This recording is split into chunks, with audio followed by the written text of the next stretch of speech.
But even though it's unique in that way, it's made the same way as all other types of alcohol, fermentation.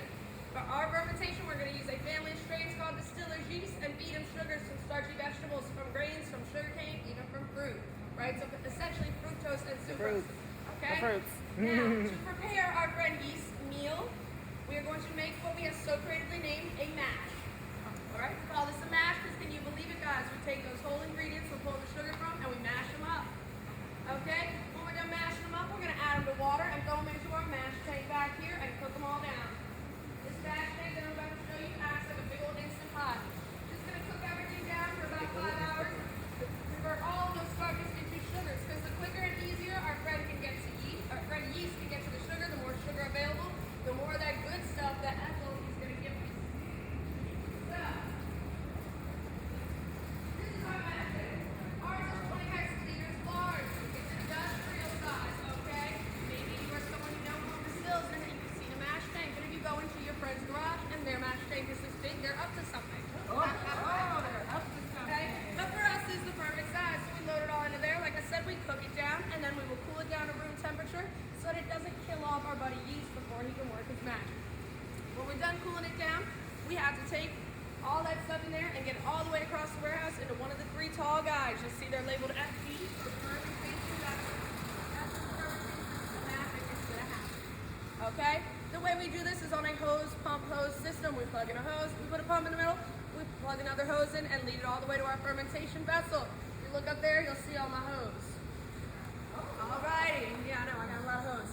Now, In different areas. once we have our fermentation vessel loaded, we can put in our buddy yeast. He goes along that buffet of sugars we made for him, eats them up, converts them into ethyl alcohol. Okay, when he's either run out of sugar or he gets too tired, he dies. Thank you for your service, yeast. Right. Now we have what we would call a malt beverage, right? It's not going to be as tasty as if we had used a cider maker's yeast, a wine yeast, a brewer's yeast. Okay? But technically, it's going to be way more alcoholic, but technically, we could go ahead and filter and serve this. We're not going to, though. We got that really, really high level of ethyl with really low residual sugars because we're going to do as our name implies and distill it. Okay?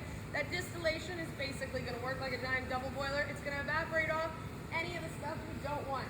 So almost everything that isn't an ethyl compound or the flavor and aroma compounds we want to keep, right? And it's just the short, easy way to put it, but the more times we do this distillation process, for us it's anywhere between 5 and 9 times, depending on our product, the clearer, smoother, more concentrated that product will get. And once we have distilled it, we're sitting there with that clear, unaged, distilled product. And it's called something that a lot of us have heard of before. Moonshine? Yeah. Okay, so y'all know the moonshine as the clear, strong stuff you get from a guy named Bubba with 3 teeth. But we know it as an unaged distilled spirit, okay? So it doesn't mean that it can all become the same thing. What we can label it as once we finish processing is determined by what we made that mash out of. How many times we distilled it, where we distilled it, what kind of barrel we put it in, whether we put it in a barrel, how long we left it there. Okay, what we proof it down to, right? They all have different rules, all those different types, vodka, tequila, scotch, whiskey, all have different types of rules around how you have to process them for them to be labeled and sold as those types of products. Very first thing we do to any of our products that are going to stay clear, any of that moonshine that's going to become our vodkas, we're going to filter the heck out of it. Okay? Now, we want to pull out everything that's going to make it hard, make it burn, make it smell and taste like nail polish. Okay? And we don't mind if in the process we strip out a lot of extra flavor and aroma compounds and electrolytes and minerals because all that means it's going to turn out more neutral. Y'all typically don't like to taste your straight vodkas, right? Okay, so we don't mind super filtering it.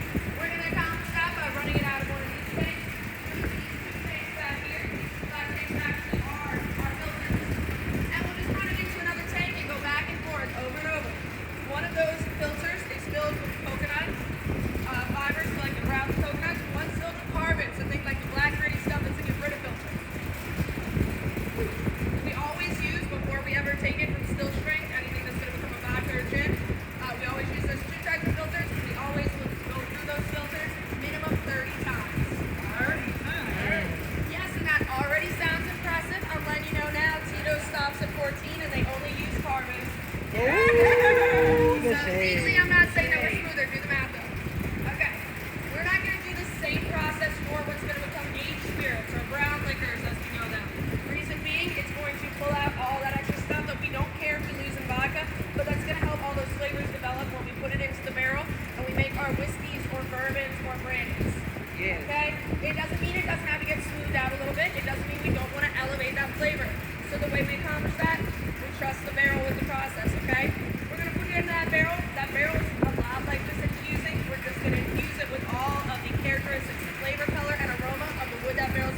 Amen.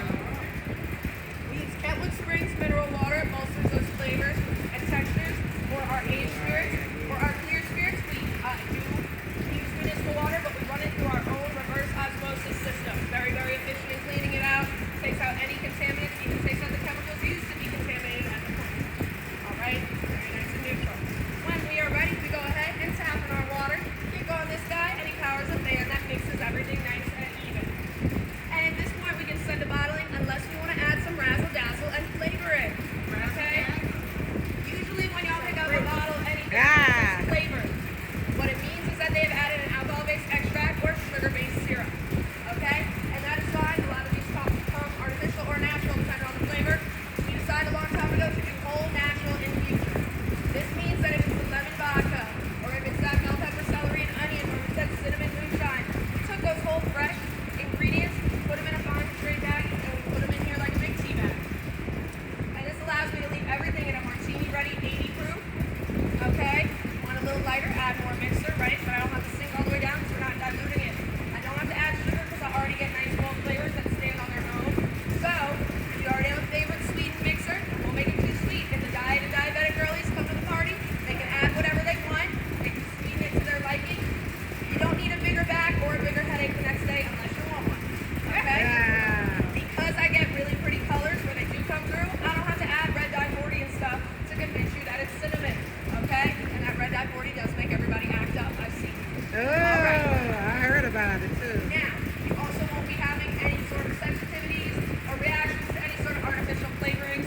I'm a sucker for artificial blueberry, right? It doesn't bother me, but I'm noticing more and more people having all these sensitivities they're developing to these artificial colors and flavors because they're being used so much. This way, if you're not allergic to lemon, you're good to go. You can do no lemon vodka. Now, after about a week of me putting my body on the line and taste testing these infusions, Right. you're welcome. Yeah. Okay, we'll take that bag out and we'll send it to bottling. This is where I really get to wrap my production. Our bottling system was very simple because it is, right? Come on, You will Flower. notice we have an automated line right over there behind you. That's what that panel's for. Runs all the way around the track. Our production team works quicker than the automated line. That's why we have this very simple setup. So we roll on our label onto our bottles, gets it on nice and smooth. It's one by one, but once we're in flow, we work pretty fast. Once we have our label on, we'll go ahead, pop this guy onto our gravity filler. This is a totally manual machine. As long as this is full enough of liquor, that pressure of gravity is going to spit liquor out of these little notches, if you can see. Yeah, pressure And you can see gravity. those, right? So we set those notches where we want the fill line once the bottle's on it, and we set this where we want the bottle to sit. And this way we can change it up no matter what size and shape bottle we're working with.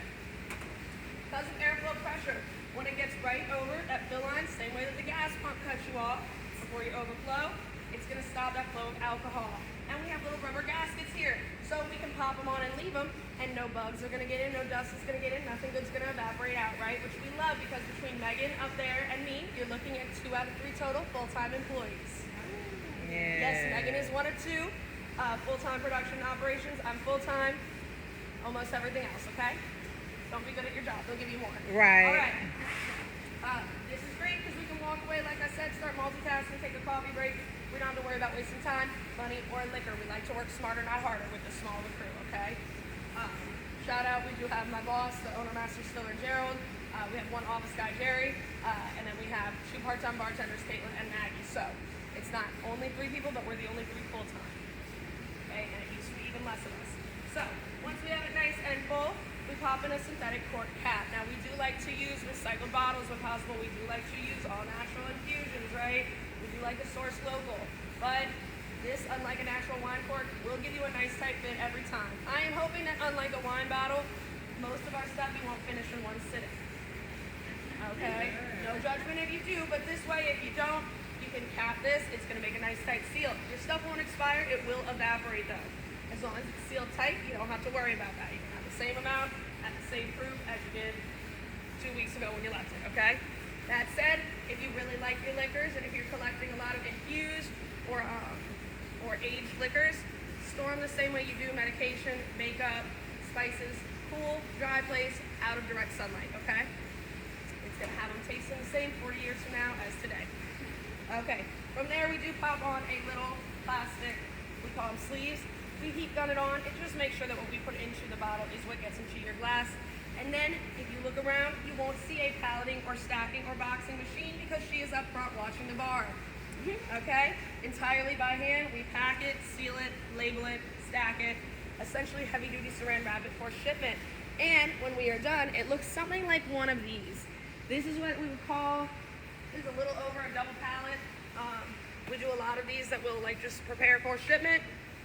I've seen either of our production people do an entire, Megan being one of them, do an entire stack of these in one day, start to finish. It's about 700 or more bottles. Snaps to my production team. We're small but mighty, I told you. Yes. From there, we put it on a forklift and send it to you guys. And it goes out to Total Wines throughout the nation. Who's local here? Everybody? So we are in Elio's, we are in Aquista Paces, we are in Brady's Wine Warehouse on Aretha Castle, okay? And then a ton of different bars and restaurants. And that's how it somehow ends up in your glass. And the only thing left to do from there is everybody's favorite part. Drink. Drink it. Let's go do that. Yay!